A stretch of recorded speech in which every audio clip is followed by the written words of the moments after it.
कान के अंदर मौजूद मोम की शक्ल का एक मवाद या फिर आम जुबान में कान का मैल कहा जाता है। अगर इस ईयरवैक्स के साथ खून शामिल हो, यानी कान के मैल के साथ खून का जाहिर होना जैसी कंडीशन से क्या मुराद है, इस कंडीशन के बारे में जान पाएंगे। इस कंडीशन की वजह और अलामत और इलाज के बारे में जान पाएंगे। ईयरवैक्स, जिसको सिरमन भी कहा जाता है, आपके कान के अंदर मौजूद कुदरती तौर पर एक मवाद होता है, एक सब्सटेंस होता है। अगर ये कान का मैल जो है वो वक्तन फवक्तन जरूरत से ज्यादा मकदार में भी बनता रहता है या फिर इसकी वजह से आप कान में रुकावट महसूस कर सकते हैं, लेकिन ये ईयरवैक्स या मोम की शक्ल का एक मवाद या कान की मैल ये आपके लिए कितनी फायदेमंद हो सकती है, या कान के अंदर इसके क्या काम होते हैं, या इसका क्या फायदा होता है। ईयरवैक्स आपके कान की नालियों को चिकना करने के साथ साथ कान के अंदर जाने वाली गंदगी और बैक्टीरिया को आपके दरमियानी कान और कान के पर्दे से गुजरने से रोकने में मदद करती है, जो कि इसके मौजूद होने का इंसान को एडवांटेज होता है कि इंसान किसी भी किस्म की बैक्टीरिया से महफूज रहता है। ये किस रंग में जाहिर होता है, नजर आता है?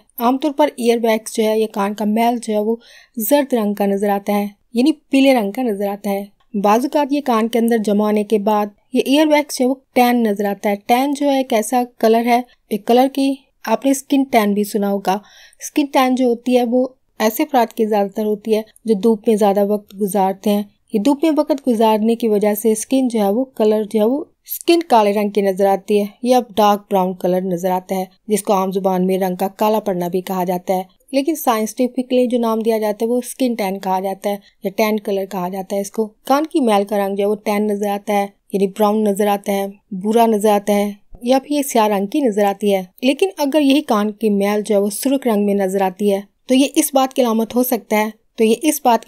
सकता है कि ईयरवैक्स, जिसको सिरमन भी कहा जाता है, इसमें खून की मकदार जो है वो मिली हुई है, जिसकी वजह से ये सुर्ख रंग की नजर आती है।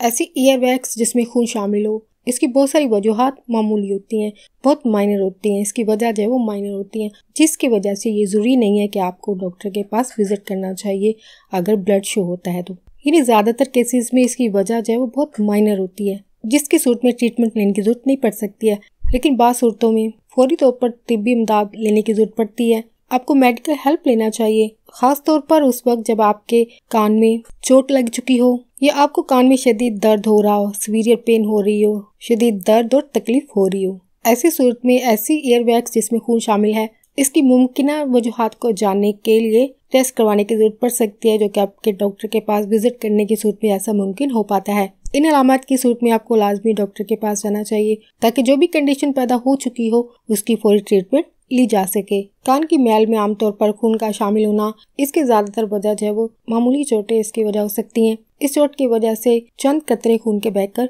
आपके कान के मैल के साथ शामिल हो जाते हैं, जो कि ईयरवैक्स के रंग को सुर्ख रंग में दिखाते हैं, जिसकी वजह से ईयरवैक्स का रंग जो है वो सुर्ख रंग का नजर आता है, जो कि खून के शामिल होने को जाहिर करता है। ऐसे बहुत सारे केसेस में एक कंडीशन जो है वो खुद ब खुद ठीक हो सकती है, लेकिन अगर आपके अंदर कुछ अलामत हैं तो ऐसी सूरत में आपको पूरे अपने डॉक्टर से राब्ता करना चाहिए, आपको वहाँ पे विजिट करना चाहिए। अगर आपके अंदर इन्फेक्शन की कोई अलामत मौजूद है, जैसे कि दर्द होना, बुखार, कान में से किसी भी किस्म का मवाद या फिर पस का निकलना जाहिर हो रहा हो, तो इन अलामत की सूरत में आपको डॉक्टर के पास विजिट लाजमी करना चाहिए। इसके अलावा अगर आपके कान में से ज्यादा खून बह रहा हो जो कि बंद नहीं हो रहा है, अगर खून बहना बंद नहीं हो रहा है तो ऐसी सूरत में डॉक्टर से फौरी चेकअप कराना चाहिए, और खास तौर पर उस वक्त जब आपके कान से खून बह रहा हो और ये खून किसी हादसे की सूरत में चोट लगने की वजह से बह रहा हो, गहरी चोट लगने की सूरत में आपको फौरी मेडिकल हेल्प लेना चाहिए ताकि कंडीशन को फौरी ठीक किया जा सके।